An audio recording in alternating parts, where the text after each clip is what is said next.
আচারি বেগুন। এটি খেতে ভীষণই সুস্বাদু আর বানানো ভীষণ সহজ। আচারি বেগুন বানানোর জন্য আমি এখানে দুটো বেগুন নিয়েছি। এবার বেগুন দুটোকে টুকরো করে কেটে নেব। আমি বেগুনগুলোকে কিন্তু আগে ধুয়ে তারপরে জল ঝরিয়ে এখানে কেটে নিচ্ছি।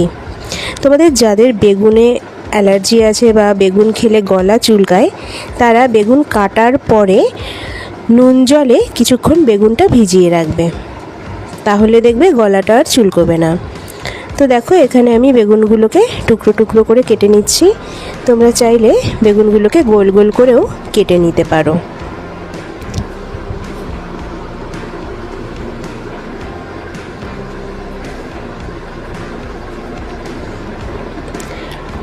সবকটা বেগুন কেটে নেওয়া হয়ে গেছে।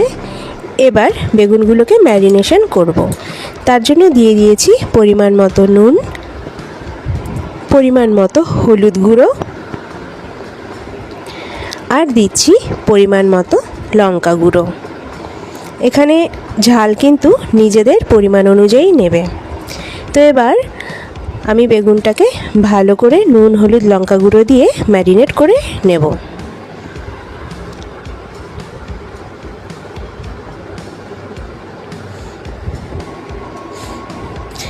ম্যারিনেট করা হয়ে গেছে।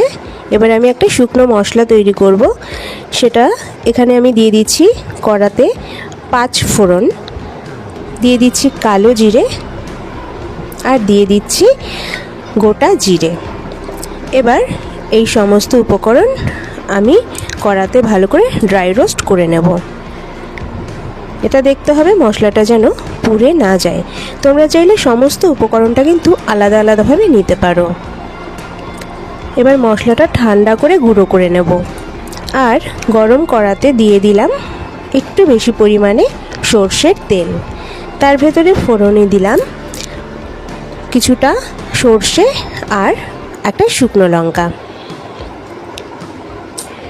শুকনো লঙ্কাটা ভাজা ভাজা হয়ে গেলে দিয়ে দিচ্ছি এর মধ্যে গ্রেট করা আদা। আদাটা একটু সময় নেড়েচেড়ে নেব। আদার কাঁচা গন্ধ চলে গেলে এর মধ্যে দিয়ে দেব ম্যারিনেট করে রাখা বেগুনের টুকরোগুলো।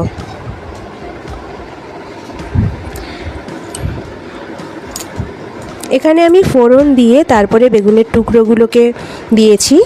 তোমাদের যদি ইচ্ছে হয় তোমরা ম্যারিনেট করা বেগুনগুলোকে আগে তেলে ভেজে নিতে পারো, তবে আমি এভাবেই করি, এভাবেই বেশি সহজ মনে হয়।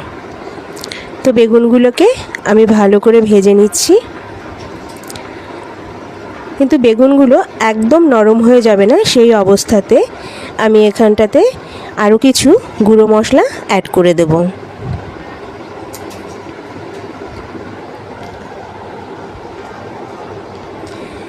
বেগুনে যেহেতু প্রথমেই নুন মাখানো ছিল, তো আমি এখন নুনটা দেব না।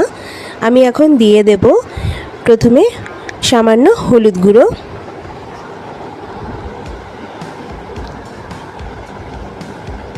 দিয়ে দিচ্ছি ধনে গুঁড়ো, দিয়ে দিচ্ছি গরম মশলা গুঁড়ো, লঙ্কা গুঁড়ো,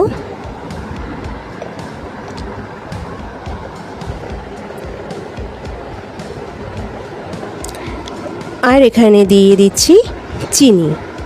এই রেসিপিটা যেহেতু টক ঝাল মিষ্টি হয়, তাই এখানে কিন্তু টক, ঝাল আর মিষ্টি সব কিছুরই খুব সুন্দরভাবে ব্যবহার করা রয়েছে। তো এবার আমি সমস্ত মশলাগুলো বেগুনের সাথে মিশিয়ে দেব আর কম আঁচে ভালোভাবে কষিয়ে নেব। রেসিপিটি বানানো কিন্তু ভীষণই সহজ আর খেতে কিন্তু ভীষণই সুস্বাদু। এবার আমি দিয়ে দিচ্ছি এখানে টমেটোর টুকরো। টমেটোর টুকরো চাইলে তোমরা দিতেও পারো, আবার নাও দিতে পারো, এটা সম্পূর্ণ অপশনাল।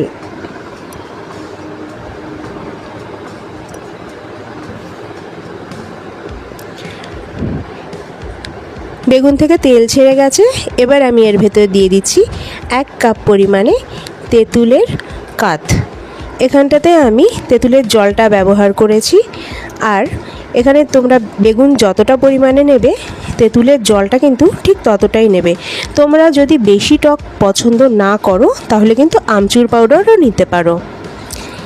এইবার আমি টকের টেস্টটাকে ব্যালেন্স করার জন্য দিয়ে দিলাম নুন।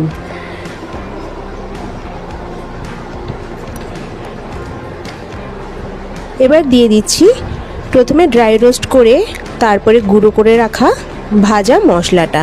এই মশলাটা দেওয়ার পরে এই বেগুনের গন্ধটা সম্পূর্ণ আচারের মতো লাগে। আর তোমরা একটা জিনিস নিশ্চয়ই খেয়াল করেছো, এই বেগুন রান্নাতে আচারের সমস্ত উপকরণ কিন্তু ব্যবহার হয়েছে, তাই হয়তো এই রেসিপিটির নাম আচারি বেগুন, যেটা খেতেও ভীষণই সুস্বাদু আর বানানোটাও ভীষণই সহজ। তো রেসিপিটি তোমাদের ভালো লাগলে লাইক, কমেন্ট, শেয়ার করো, সাবস্ক্রাইব করে চ্যানেলের পাশে থেকো। নিরামিষ দিনে চটপটা কিছু খেতে ইচ্ছে করলে তোমরা অনায়াসেই বানিয়ে নিতে পারো এই রেসিপিটি। আজকে আমি তোমাদের জন্য শেয়ার করছি সম্পূর্ণ নিরামিষ একটি রেসিপি, চিলি পটেটো পনির। তাহলে চলো রেসিপিটি শুরু করা যাক। এখানে আমি 200 গ্রাম পনির নিয়েছি আর একটা আলু নিয়েছি, আলুটা একটু ভাপিয়ে নিয়েছি। এখানটাতে এবার আমি কিছু মশলা মেশাবো। দিয়ে দিচ্ছি স্বাদ মতো নুন। এবার দিয়ে দেব লঙ্কা গুঁড়ো। এখানে আমি লাল লঙ্কা গুঁড়ো ব্যবহার করছি ঝালের জন্য। আর দিয়ে দিচ্ছি গোলমরিচ গুঁড়ো। আর এখন দিচ্ছি কিছুটা কর্নফ্লাওয়ার। এবার এই সমস্ত কিছু আমি পনির আর আলুর সাথে ভালোভাবে কোট করে নেব।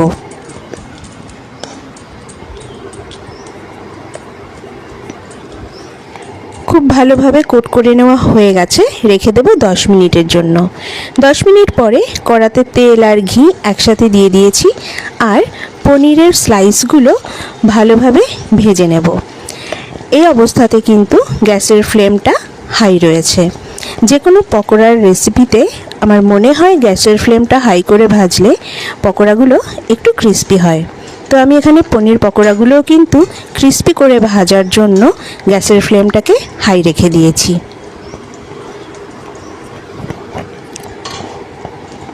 প্রায় 4 মিনিট পরে দেখো পকোড়াগুলো কিন্তু ভাজা হয়ে গেছে। তো আমি এখন এটাকে তুলে নিচ্ছি। এবার বাকি পকোড়াগুলোকেও আমি একইভাবে ভেজে নিচ্ছি। রেসিপিটি প্রথম থেকে শেষ পর্যন্ত দেখো, আর রেসিপিটি দেখে যদি তোমাদের ভালো লাগে তাহলে লাইক, কমেন্ট, শেয়ার করো, সাবস্ক্রাইব করে চ্যানেলের পাশে থেকো। তো এখানে সমস্ত পকোড়াগুলোকে ভাজা হয়ে গেছে।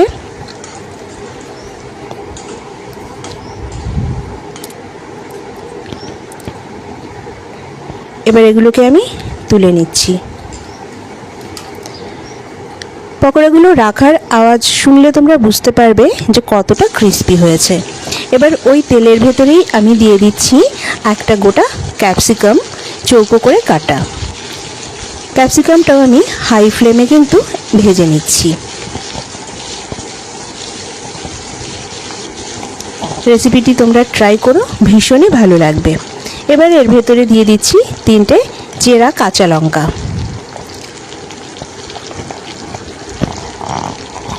আর এখন দিয়ে দিচ্ছি গ্রেট করা আদা। এখানে আদাটা বেটেও দিতে পারো, আমি গ্রেট করে দিয়েছি, বা কুচি করেও দিতে পারো, সবটাই ভালো লাগবে।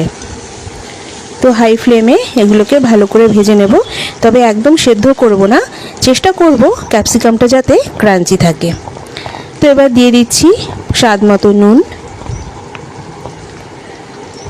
সামান্য হলুদ গুঁড়ো আর সামান্য লঙ্কা গুঁড়ো। এখানেও আমি ঝাল লঙ্কা গুঁড়ো ব্যবহার করেছি। এবার সমস্ত শুকনো মশলা তেলের ভেতরে ভালো করে ভেজে নেব।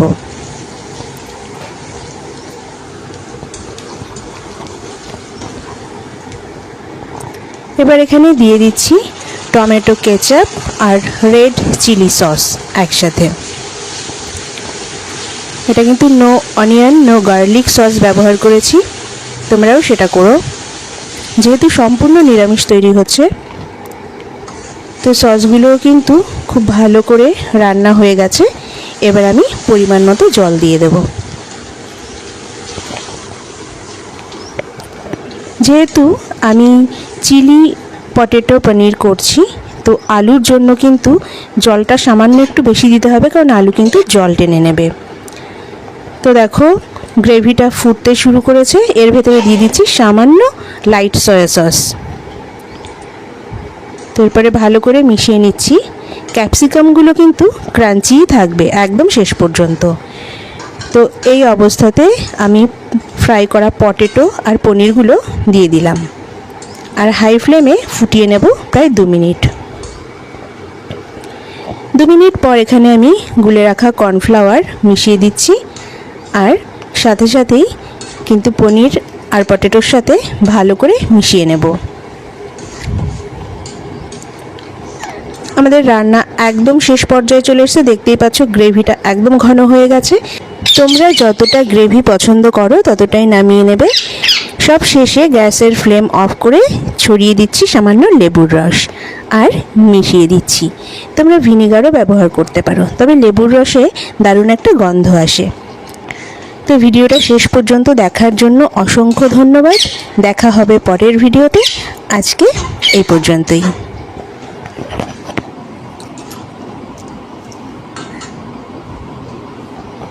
আমার আজকের রেসিপি পালক পনির অথবা পালং পনির। রেসিপিটি প্রথম থেকে শেষ পর্যন্ত দেখো। এই রেসিপিটি কিন্তু আমি খুব কম উপকরণেছি। তো দেখো প্রথমেই এখানে আমি জল গরম করতে বসিয়ে দিয়েছি। জলটা ফুটে ওঠার পরে ধুয়ে রাখা পালং শাকগুলো আমি এর ভেতরে দিয়ে দিচ্ছি। পালং শাকগুলোকে আমি এই জলের ভেতরে ভাপিয়ে নেব, পুরোপুরি কিন্তু সেদ্ধ করব না।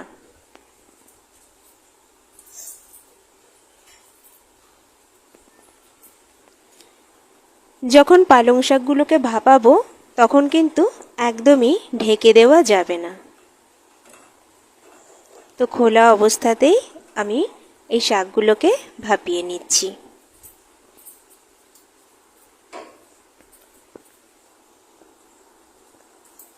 পালক পনির কিন্তু আমার ভীষণই প্রিয় একটা রেসিপি।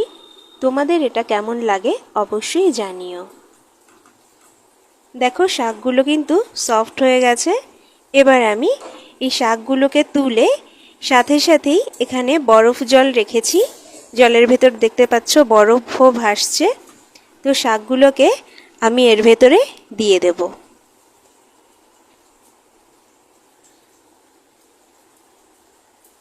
শাকগুলোকে গরম জল থেকে তুলে সাথে সাথে বরফ জলের ভেতরে দিলে শাকের যে অরিজিনাল কালার সেটা কিন্তু নষ্ট হবে না। শাকের কুকিং প্রসেস তখনই কিন্তু বন্ধ হয়ে যাবে, আর শাকের এই যে ডিপ সবুজ কালারটা সেটাও বজায় থাকবে। তো শাক সেদ্ধ করেছি যে জলটাতে, সেটার ভেতরেই একটা বড় পেঁয়াজ টুকরো করে আমি ভাপিয়ে নেব। এটা পালক পনিরের মশলা তৈরিতে কাজে লাগবে। পেঁয়াজটা ভাপা হতে হতে এখানে পালং শাকটা আমি পেস্ট করে নেব। দেখো পেস্ট করার পরে পালং শাকের কালারটা কত সুন্দর রয়েছে। এটা কিন্তু ওই বরফ জলেরই কারণে। এবার বাকি মশলাটা করে নেব। যে পেঁয়াজটা ভাপিয়ে নিয়েছিলাম প্রথমেই সেই পেঁয়াজটা দিয়ে দিলাম। এবার দিয়ে দিচ্ছি প্রায় 6 থেকে 7 কোয়া রসুন আর 1 ইঞ্চি পরিমাণে আদা। সব কিছুই আমি কুচিয়ে নিয়েছি। এবার খুব সুন্দর একটা স্মুথ পেস্ট করে নিচ্ছি। সব মশলা রেডি, চলো এবার মেন রান্না শুরু করা যাক। এখানে কড়াইতে আমি সাদা তেল দিয়ে দিয়েছি। এই রান্নাটা কিন্তু সাদা তেল অথবা ঘিয়েও করতে পারো। তেল গরম হয়ে যাওয়ার পরে একটা গোটা শুকনো লঙ্কা বোটা সমেত হালকা ভেজে তুলে নিয়েছি।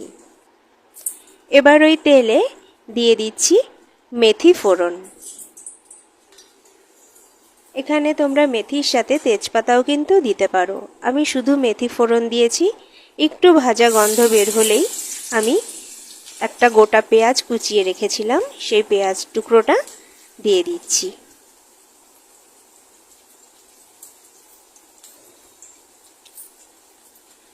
পেঁয়াজটা খুব সুন্দর করে ভেজে নেব, তবে একদমই পুড়িয়ে ফেলা যাবে না।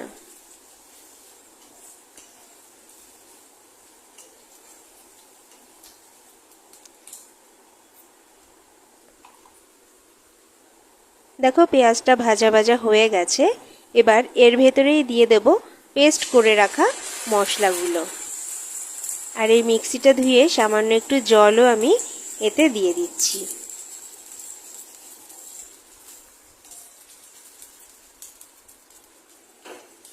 এবার বাকি গুঁড়ো মশলাটা এতে দিয়ে দেব। প্রথমে দিয়ে দিচ্ছি স্বাদ মতো লঙ্কা গুঁড়ো, যে যেমন ঝাল খাও তেমনই দেবে। এখানে তোমরা কাঁচা লঙ্কা ব্যবহার করতে পারো, কিন্তু আমি শুকনো লঙ্কার গুঁড়ো ব্যবহার করেছি। দিয়ে দিচ্ছি সামান্য ধনে গুঁড়ো, দিয়ে দিচ্ছি জিরে গুঁড়ো। এই সব কিছুরই পরিমাণ কিন্তু 1 চা চামচ। এই রান্নাটাতে কিন্তু হলুদের ব্যবহার করব না। এবার দিয়ে দিচ্ছি 1 টেবিল চামচ পরিমাণে টমেটো কেচাপ। টমেটো কেচাপ না থাকলে কিন্তু ঘরে টমেটো পেস্ট করেও দেওয়া যেতে পারে। এইবার সমস্ত মশলাগুলোকে আমি মিশিয়ে নেব আর খুব ভালো করে কষিয়ে নেব। গ্যাসটা সিম করেই মশলাগুলোকে কষাবো।